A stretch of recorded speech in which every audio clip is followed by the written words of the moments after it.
কথাগুলো মনে রাখবেন। যদি তাকে বিদায় দিতে গিয়ে আপনাকে আপনার কন্যা বিদায়ের মতো দুঃখ যদি মনে আসে, তাহলে কিন্তু আপনার সেবা সার্থক হয়ে যাবে।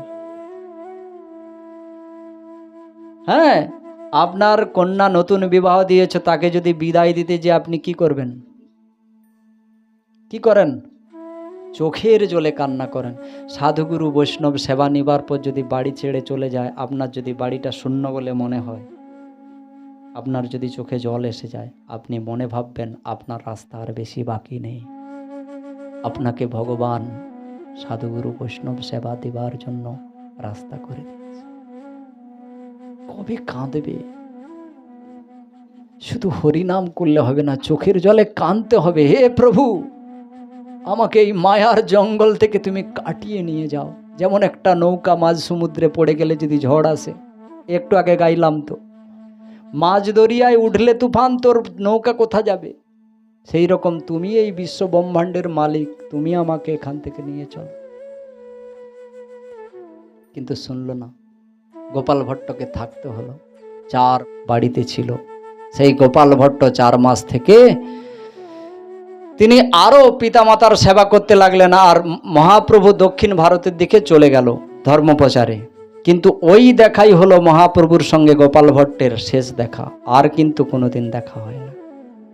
আর গোপাল ভট্ট গিয়ে কোথায় না বৃন্দাবনে বাস করতে বলল। আর মহাপ্রভু গোপাল ভট্টকে বলে দিল, তুমি বিবাহ করবে না। অনেকে এখানে মাতাজি বাবাজি বলছে, তাহলে বিয়ে কি করতে না বলছে মহাপ্রভু? না, তিনারা সব নিত্য পার্ষদ, এখানের বিয়ের সঙ্গে তাদের সাথ কি? এই জন্য বলছে তুমি বেকার জড়িও না, রঘুনাথের মতো নরোত্তমের মতো তুমি আর বেশি জড়িও না। তোমার পিতামাতা গত হয়ে গেলে তুমি সোজা বৃন্দাবন চলে যাবে, সেখানে স্বরূপ সনাতন আছে, তার কাছে গিয়ে তুমি ভজন সাধন শিক্ষা নেবে। তাই চলে গিয়েছিল। কিচ্ছু ছিল না, একটা মাত্র শালগ্রাম প্রভু ছিল। এই যেমন আজকে আপনারা ব্যবস্থা করেছেন ইউপিতে, উত্তরপ্রদেশে এইরকম ব্যবস্থা করলে যে যার কার বাড়ির ঠাকুর কিন্তু সে নিয়ে যায়। এখন এই যে ব্যবস্থা করেছে এই মালিকের অবস্থা খুব ভালো। ইনি অনেক সোনা দিয়েছে, রত্ন নিয়েছে, আর কি না কাপড় চুপড় দিয়েছে। আর যতজন ওখানে ভক্ত তার ঠাকুর নিয়ে গেছে, তাদের ঠাকুরের সব বিগ্রহ আছে। বিগ্রহ বলতে হাত আছে, পা আছে, মুখমণ্ডল আছে, সব কিছু আছে। কিন্তু গোপাল ভট্ট যে ঠাকুরটি নিয়ে গেছে তার কিছু নেই। কেন? সেই ঠাকুরটি হলো তার শালগ্রাম শিলা।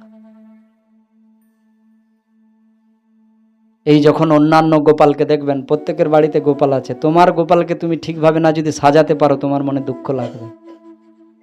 আর যদি সবার গোপাল এনেছে, তোমার কাছে গোপাল নেই, তোমার শালগ্রাম শিলা, তোমার মনটা কি হবে? ওদের গোপালকে কত সুন্দর সাজালো, কত সুন্দর পোশাক দিল, কিন্তু আমার হলো কি?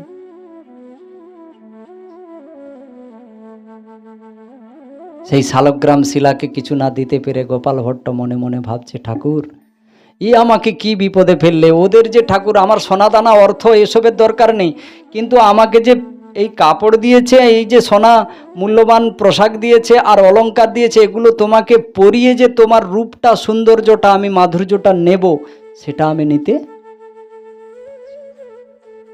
তাই তিনি কান্নাকাটি করতে লাগলেন। আর বারবার মহাপ্রভুর কথা মনে করতে লাগলেন, হে মহাপ্রভু, আমার উপায় কি হবে? দেখবেন ভক্ত যেখানে বিপদে পড়ুক না কেন, জয় নিতাই, জয় গৌর, জয় নিতাই, জয় গৌর, গুরুদেব গুরুদেব বলে চিৎকার করবেন, ওই বিপদ কিন্তু তোমার থেকে। আর আমরা ভুল করি, বড় জামাই, মেজো জামাই, ডাক্তার বাবু, এই চিৎকারগুলো আমরা বেশি করি। আমরা গুরুদেবেরও নাম নেই না, আর গৌর নিতাইকেও ডাকি। কখন ডাকি?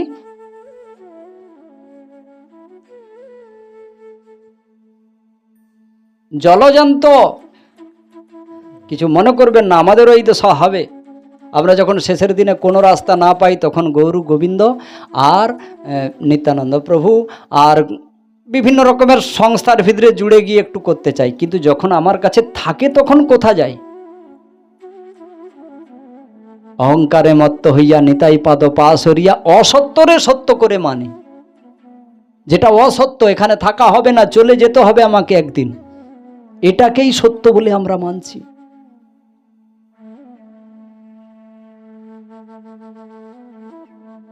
তাই গোপাল প্রভু মনে মনে তিনি খুব কান্নাকাটি করতে লাগছে। আর কান্নাকাটি করতে করতে তিনি মনে মনে বলছে, ঠাকুর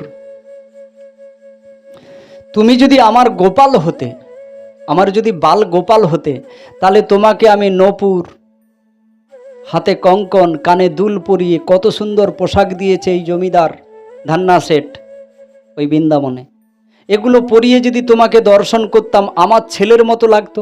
আমি তো বিয়ে করি না, আমি শুধু তোমার রূপ দর্শন চাই। তাই তিনি মনে মনে গাইতে লাগলেন আর কাঁদতে লাগলেন। কে দিয়েছে গোপাল হয়েছিলে, তুমি যখন সাক্ষী গোপাল হয়েছিলে তখন ওই প্রতাপ রুদ্রের স্ত্রী বলেছিল এই সাক্ষী গোপালের কানটা খালি আছে, যদি ওই গোপালকে একটা দুল পরাতে পারতাম তাহলে আমাদের জীবন ধন্য হয়ে গেত। ওই রাতেই স্বপ্ন দেখে দিয়েছিল ওই রাজা, ওই পুরীর রাজা প্রতাপ রুদ্রের স্ত্রীকে, কে বলেছে আমার কান ছাঁদা নেই? আমি যখন বৃন্দাবনে ছিলাম আমায় মা কুণ্ডল পরাতো, সেই কুণ্ডলের জন্য আমার কান ছাঁদা আছে। তুমি কাল গিয়ে দেখবে পুরোহিতকে ডেকে আমার কানে ছিদ্র পাবে। পরের সকালে গিয়ে ওই রানী নিজের হাতে কুণ্ডল করে চড়িয়েছিল আর গোপালকে পরিয়েছিল। ভাবো, কে বলেছে ঠাকুর তোমার ভক্ত সখা নাম? যার বাড়িতে যেই ঠাকুর আছে ঠিকভাবে পুজো করুন, ঠিকভাবে তাকে সাজান, দেখবেন হৃদয়ে শান্তি পাবে। ছেলে মেয়েদের জন্য অনেক কিছু করলেন, একবার ভগবানের জন্য করুন, পরম শান্তি পাবে। কারণ শেষের দিনেও হরি আর আজকেও হরি, যতদিন পৃথিবীতে থাকবে ততদিনেও হরি, হরি ছাড়া উপায় নেই। তাই তিনি মনে মনে ভাবলেন যে এই যদি ঠাকুর আমার গোপালের কানে ছেদা থাকতো, গোপাল সুন্দর হয়ে দাঁড়াতো, তাহলে এত যে সোনাদানা আমাকে দিয়েছে তাহলে আমি পরিয়ে দিতাম। হে ঠাকুর আমি পরাতে পারলাম না, সবাই ভোগ দেখালো, সবাই উপহাস্য করলো। জানো তো অনেক সাধিকারা আছে, এই তোদের গোপাল কিরকম, আমাদের দেখ কেমন চকচক করছে। ওই ভীম জানার দোকানে অ্যাসিড গুঁড়িলে এসে এমন করে ঘষে দিয়েছি না। এমন ভক্তিটা যেন নয় মা, গোপালটা যেন আপনার বাড়ির ছেলের মতো হয়। আজকাল পাথরের মন্দির করে, পাথরের মন্দির কালো পড়ে গেলে অ্যাসিড এনে জল ঢেলে, আজকাল শুনেছি, সব জায়গায় হচ্ছে কিনা জানি না, কি লাভ আছে? ঠাকুরকে যদি ঠাকুর বলে মনে করেন, আপনার শরীরের থাকতে তার কমল শরীর, তুমি কমল শরীরটাকে অ্যাসিড দেবে? যাই হোক, কানতে কানতে গোপাল ভট্ট ওই রাত্রে ঘুমিয়ে গেল। আর চিন্তাটা শুধু তার রইল, ঠাকুর তুমি যদি শালগ্রাম না হয়ে তুমি যদি আমার গোপাল হতে, আমি তোমায় এই আমার যত সোনা দানা পেয়েছিলাম সব পরাবো, এগুলো আমি একটাও বাড়ি নিয়ে যাব না, সব ছুঁড়ে ফেলে গিয়ে উনি মূর্ছিত হয়ে ওই শালগ্রাম শিলার পাশে শুয়ে রইল। আর রাত্রিতে, নিশা রাত্রিতে হঠাৎ দেখলো প্রেমানন্দ মগ্ন দিয়া নিশি জানি, অন্য অন্য মহাত্মের বিগ্রহ যেমন মানি, অপূর্ব বস্ত্র দেখিয়া উদ্দীপনা মনোরথ নিশি পোহাইল। আর রাত্রির মধ্যে শিলা শালগ্রাম রাধা রমন ঠাকুর হইল। কি হইল? জয় জয় রাধা রমন, রমন ভগবান কি এখনো বৃন্দাবনে আছে। এই যে আমরা আজকে যে পাঠটা করছি, রাধারমন বিগ্রহ রয়েছে, আপনারা মোবাইলে সার্চ করুন বেরিয়ে যাবে। ওকে ফেরে সব সময় দেখায় না, এক ঝলক দেখায় মাত্র, আবার পর্দা টেনে দেয়। সেই ঠাকুরের কথা বলছি আজ, ওই বাঁকে বিহারী রাধারমন, সেই হ্যাঁ, তাহলে ওই রাধারমন সেই রাত্রের মধ্যে ওই শালগ্রামটা দেখো তো মা, ভক্তির কত বড় মূল্য। ভক্ত যা চায় ভগবান তাই হয়ে যায়। ওই রাত্রের ভিতর শালগ্রাম শিলা হস্তপদযুক্ত একটা সুন্দর মুরলীবদন মূর্তি ধরে নিল। আর সকালে চতুর্দিক সাড়া পড়ে গেল, পুরো বৃন্দাবনের সব ভক্তরা এসে বলছে, আরে শালগ্রাম থেকে ঠাকুর, চলো চলো চলো দেখতে যাব। এই সবাই মিলে দেখতে এলো, দেখলো সত্যি সত্যি বিগ্রহ দাঁড়িয়ে আছে। আর ওকে রাত্রে বলছিল, এ গোপাল ভট্ট তুই কাঁদিস নে, আমি তোর জন্য মূর্তি হয়ে দাঁড়িয়ে আছি মন্দিরে, তোর যত সোনা দানা আর যত বস্ত্র দিয়েছে সব নিয়ে আয়, একে একে আমাকে পরিয়ে দে। সব কাঁদতে কাঁদতে চোখের জলে পরাতে লাগলো।